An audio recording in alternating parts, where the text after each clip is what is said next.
Ohanaeze says Ekweremadu's EFCC questioning rape on democracy.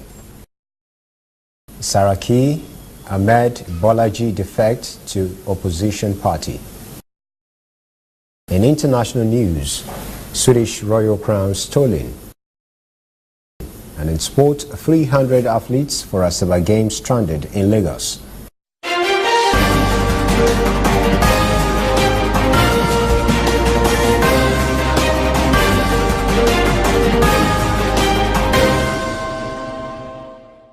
This is ANN News. I'm Rotimi Akintunde. It has been weeks and months of squabble between Deputy Senate President and the Economic and Financial Crimes Commission over assets the Commission says Ekweremadu owns in Nigeria and abroad. The FCC maintains he acquired them with questionable funds. After much resistance, the Deputy Senate President reported to EFCC offices on Tuesday to answer questions. Olajumoke Olatunji reports. The EFCC interrogation of the Deputy Senate President, Ike Ekweremadu, is to confirm all the spurious allegations of ownership of choice properties in Nigeria, United States, United Kingdom, and United Arab Emirates. EFCC says the properties were acquired with proceeds from crime while Ekweremadu was still in office. They also want to know when and how he acquired the properties, how he paid for them, and if they were listed on his asset declaration form before the Code of Conduct Bureau as required by law. The Deputy Senate President had denied on several occasions and denied again on Tuesday that he owns the properties. He blames political enemies for concocting the charges to create political obstacles next year. Ohanaeze Ndigbo issued a statement in reaction to Ekweremadu's questioning saying, quote, "The rest of Senator Ike Ekweremadu lends credence to the fact that democracy is collapsing irretrievably." End quote. Olajumoke Olatunji, ANN News. It was a string of bad news for the ruling All Progressives Congress as announcements came on Tuesday of the defections by Senate President Bukola Saraki, who was joined by Kwara State Governor Abdul Fattah Ahmed and APC's National Publicity Secretary Bolaji Abdullahi. They all moved camp to the opposition People's Democratic Party. All is not lost though. Chairman of the People's Democratic Party in Kwara State, Iyola Oyedepo, announced a few hours ago he has dumped the party for the ruling All Progressives Congress. It's all beginning to look like trade by barter politics. ANN's Lucy Adeyemi reports. In insult to injury, Nigeria's ambassador to South Africa, Hamedi Beto, also dumped APC for PDP. Some Nigerians comment on social media that the whole affair is starting to smell ugly for the APC, especially noting the recent spate of defections and rumors of more defections from Sokoto and other northern states. Last week, 15 senators and 36 members of the House switched to PDP. There had been speculation for a while on Saraki's defection. Even last week, his name was rumored to have been among the mass defectors, but he did not announce his departure from the party. Now it's official, and APC national leadership wants him queried on violating party constitution in the way he defected. But legal minds say there is no illegality in the way he left the party. Lucy Adeyemi, ANN News. Advisory Committee Against Corruption, Professor Itse Sage, says Saraki's defection to the PDP is actually good news for the party. He said the Senate President has been working against the party since he took the mantle as Senate President. He also said Saraki is the main source of the problems the party had faced. He said APC will be stronger with Saraki out of it. Sage described Saraki as a terrible millstone on the neck of APC. He said further, quote, "With his exit, APC will be lighter, stronger and better positioned and be free from internal enemy." End quote. To other news, Nigerian President Muhammadu Buhari is now chairman of the Authority of Heads of State and Government of the Economic Community of West African State, ECOWAS. He was elected on Tuesday in Lomé, the Togolese capital. Buhari said he is humbled and pledged to work with other heads of state to deliver on peace, security, good governance and socio-economic development of the sub-region. It was presented with ECOWAS emblem by outgoing chairman, Togolese President Faure Gnassingbé. The group will meet again in Abuja in December. Chairman of the Presidential Investigation Panel for the Recovery of Public Property, Okoye Obono-Obla, got into shouting match yesterday with National Assembly members during a leadership training program organized by a civil society group. He was to share his experience in the fight against corruption, but he also used the platform to lash out at National Assembly members who had accused him of certificate forgery and called for his termination and the scrapping of his panel. He said he needed the protection of Nigerians to be able to push through his critical assignment of exposing and fighting corruption. In an indirect reference to members of the National Assembly, Obono-Obla said he needed adequate protection from those who do not want their corrupt practices exposed. Biafra Restoration Citizens, a coalition of pro-Biafra groups, has called on all pro-Biafra groups to participate in the current voters registration exercise. The group says it would help greatly if it is ever necessary to have a referendum on the creation of a Biafra state. The group held a retreat in Aba over the weekend and passed a resolution to support every Igbo office holder working for the development of Igbo land. In attendance at the retreat were Biafra Independence Organization, Igbo Revolutionary Movement, Eastern People's Renewal, Biafra Clergy Network, and Biafra Security Network.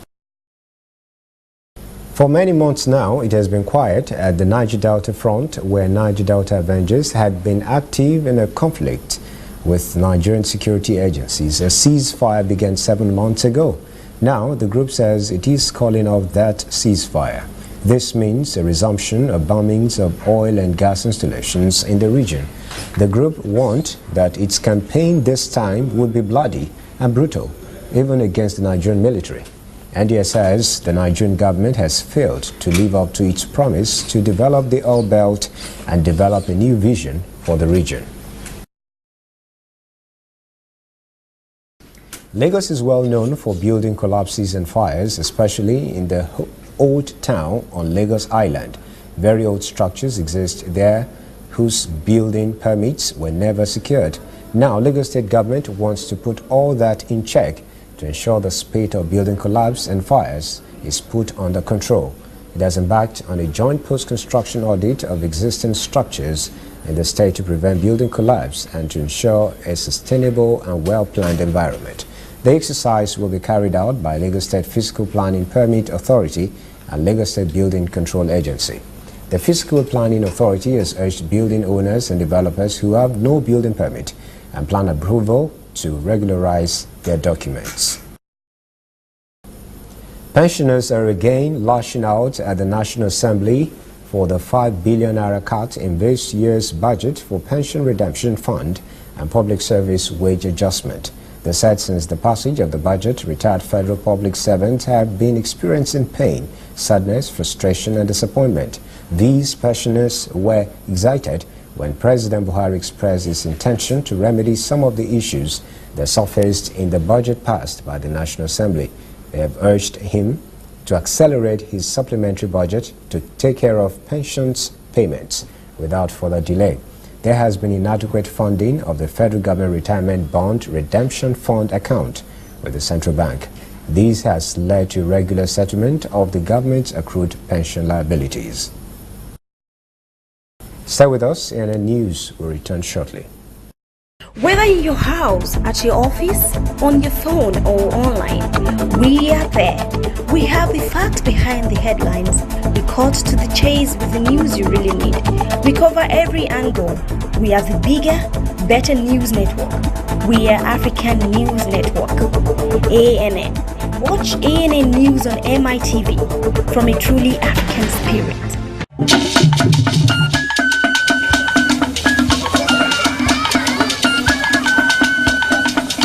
Are you sure you want to do this?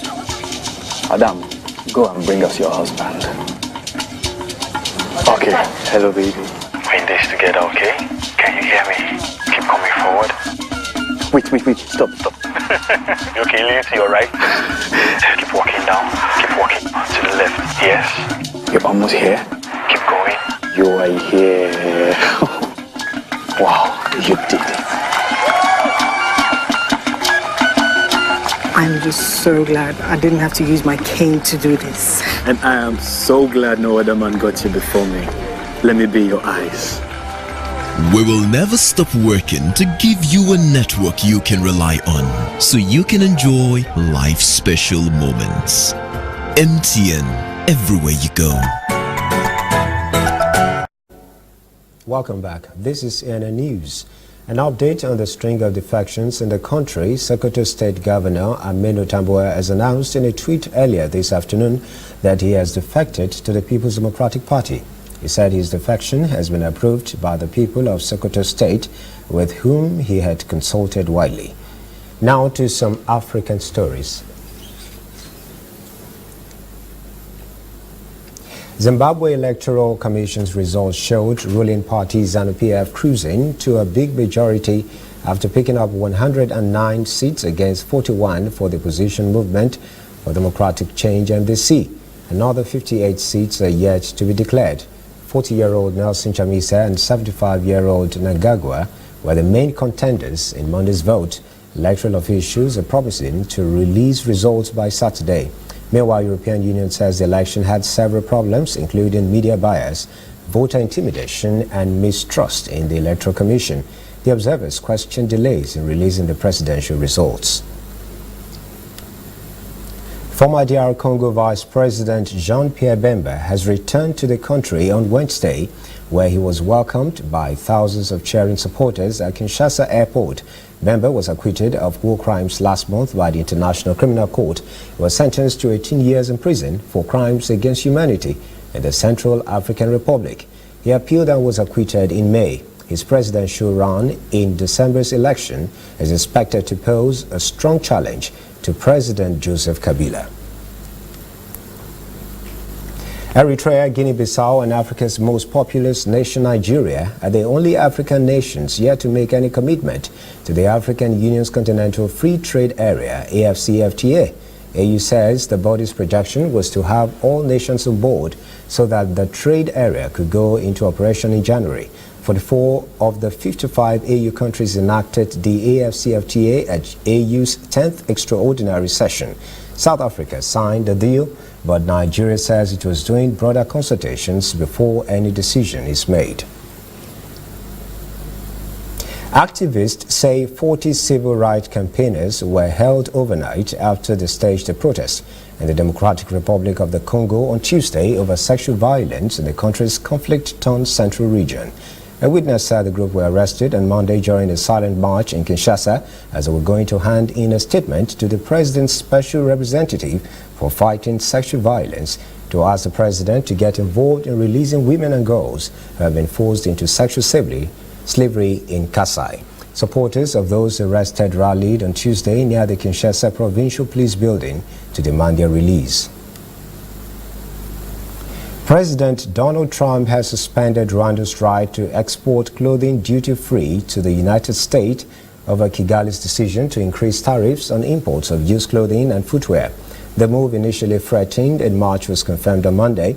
Deputy U.S. Trade Representative C.J. Mahoney said in a statement the move would affect at least $1.5 million in Rwandan exports, or about 3% of its total exports to the United States. Kenya, Tanzania, Rwanda and Uganda all increased duties on used clothing and shoes in 2016 to nurture their local textile industries. But in March last year, the Secondary Materials and Recycled Textiles Association, SMART, a trade group representing U.S. used clothing exporters, filed a petition arguing that the increase violated African Growth and Opportunity Act (AGOA), prompting Trump's sanctions. 4 extremists and 7 soldiers were killed in a search and sweep operation in the Skikda region of Algeria. The Skikda region was a former stronghold of armed groups during the 1990s, but has not seen extremist violence in several years. The ministry confirmed the attack, in which the military recovered 3 machine guns. The police say they were not authorized to speak publicly to journalists, but confirmed the bodies have been taken to the local morgue and wounded soldiers were treated in the Skikda hospital. Comorans have voted overwhelmingly in favor of controversial constitutional reforms that will allow President Azali Assoumani to seek another term. The yes vote was backed by 93% of the voters. Government critics and observers are questioning the legitimacy of the vote, describing it as fabricated. 2 boxes were destroyed in the Hakono district. A police officer was injured. The result will allow Asumani to replace the current system. It means a president can now serve 2 5-year terms. Elections are scheduled for next year. Stay with us. We will be back with international stories after this break. Shining our eyes on breaking news, whether in the east or in the west, with Al-Shabaab in Somalia and Boko Haram in Nigeria, with turbulence in the north and agitation in the south. Wherever you live in Nigeria, wherever news happens in Africa, we've got it covered. ANN News, connecting Africans in a truly African spirit. There is a new all-news network on the scene in Nigeria to give news from a purely news perspective and to promote free information flow across Africa. Fresh views, unbiased, bold, with a purely African view. African News Network, ANN, in a truly African spirit. Welcome back. This is ANN News. Now to international stories. Swedish police say thieves have stolen priceless treasures from the Swedish royal regalia, including a jeweled crown from a cathedral where they were on display. They used helicopters to chase the thieves who escaped by motorboat and remain at large.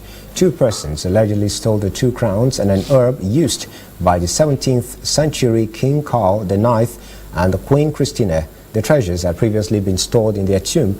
No arrests have been made so far, and police have asked the public for help.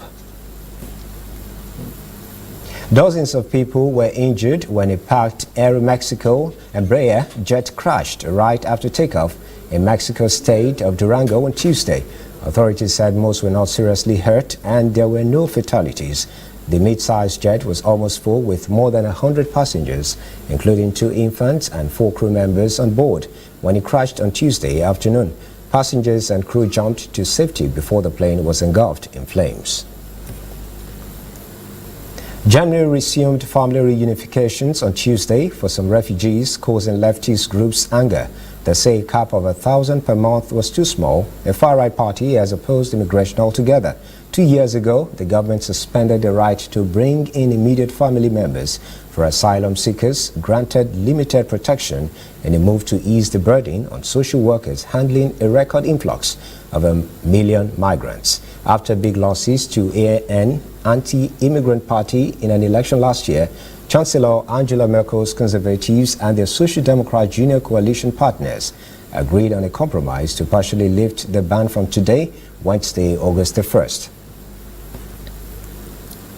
U.S. President Donald Trump has made a gaffe again, falsely claiming that Americans had to show photo identification to buy groceries in his country, using groceries as an example while calling for voter ID laws. Time magazine reports while there are certain stores that ask to see identification when someone pays with a credit card, there are no known requirement for purchasing groceries. An Associated Press reporter asked a question many have been asking on Twitter: when last the president, a billionaire, bought groceries himself? But a White House spokesman provided no answers. Photo IDs are required for certain purchases such as alcohol, cigarettes or cold medicines for which there are age limits.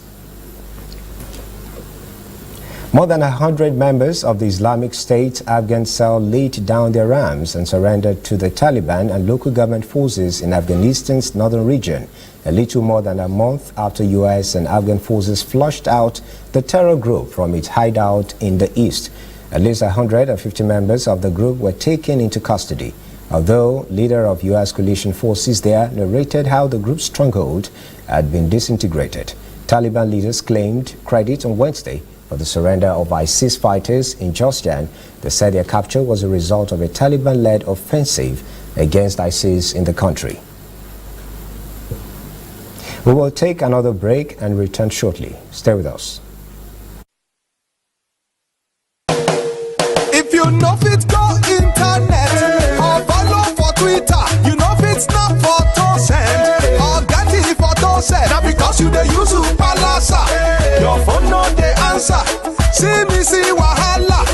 My brother, go get smartphone, yeah. Drop that Palasa phone. Phone wey no go for your hand, yeah. Drop that Palasa phone. Phone wey no fit take selfie. Drop that Palasa phone.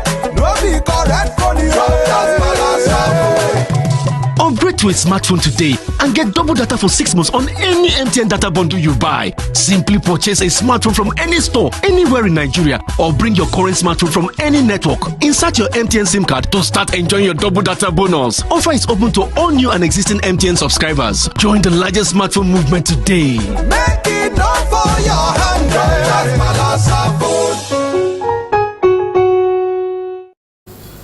Welcome back. This is ANN News. Now to sport. Asaba was ready to host more than 20 nations in the ongoing African Athletics Championships, but it appeared the aviation sector was not.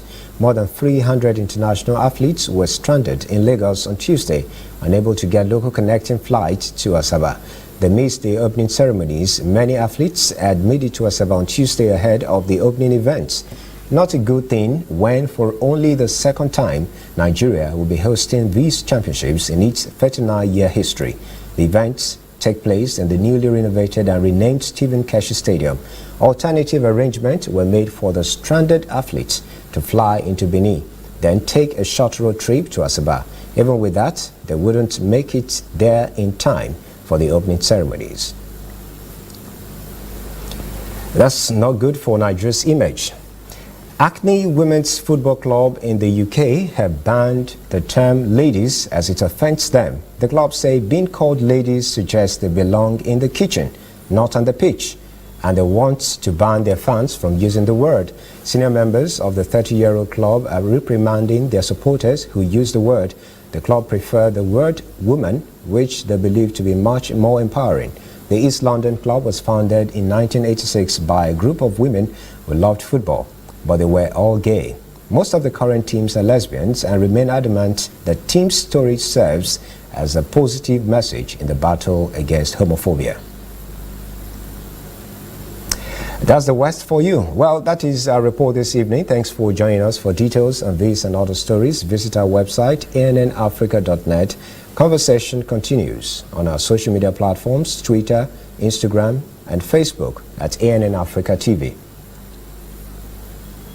I am Rotimi Akintunde. Have a great evening.